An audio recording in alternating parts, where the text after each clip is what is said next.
do know is that countering their facts with your facts, by and large, don't cut it.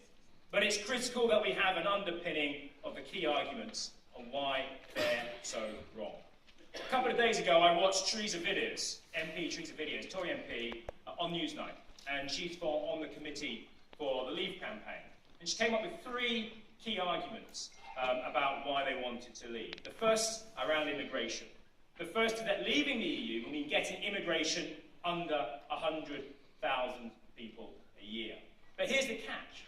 When pressed, they admit they wouldn't rule out, should the economy need it, an increase in the number of people they would allow into the country, making a mockery of the claim that we're full of and exposing the immigration argument for what it is. A xenophobic political tool to enable the UK to opt out of even the most modest social and environmental protections that the EU offers. That's what it's about.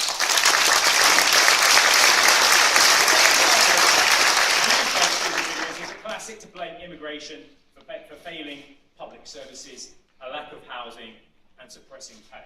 What? What? I mean, we've heard it before. Public service, EU migrants to the UK make a net contribution of £22 billion to our economy in the last 10 years. They've strengthened our economy, not weakened it. But if looking for a blame game, then blame the banking and financial sector, the system whose own greed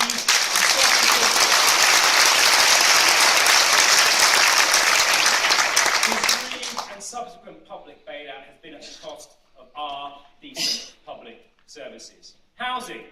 Don't blame immigrants. Blame a Tory government that forced the setting off of council homes and never allowed them to be replaced. If you want to blame,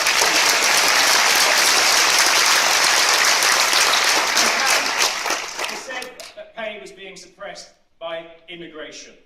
The 5th richest economy in the world, where the top 1%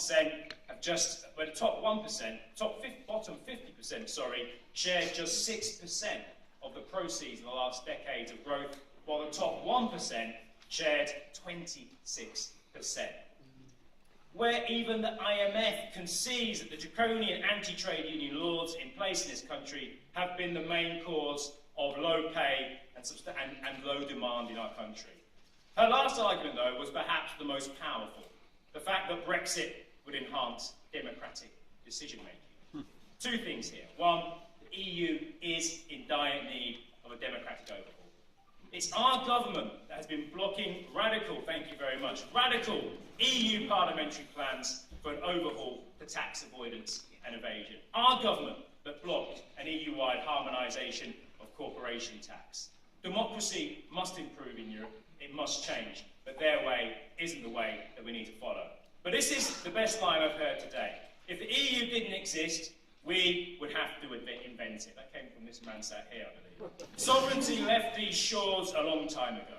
With the advent of globalisation and mega corporations, only through better cooperation and international governance do we stand a chance of tackling the threats that humanity will face in the coming century.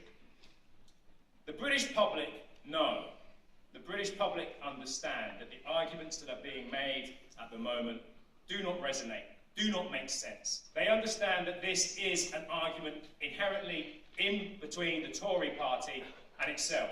What they also understand is that if the Labour Party and if the left of this country want to defend Europe using more neoliberal arguments, then ultimately they will not cut through.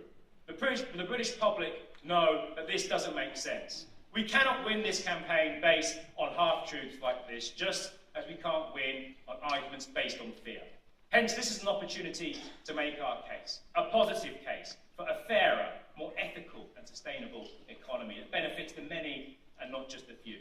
It's time to join with our brothers and sisters across Europe who share our passion for a different vision for Europe, to make the case for a social Europe, a compassionate Europe, a sustainable Europe, a better Europe.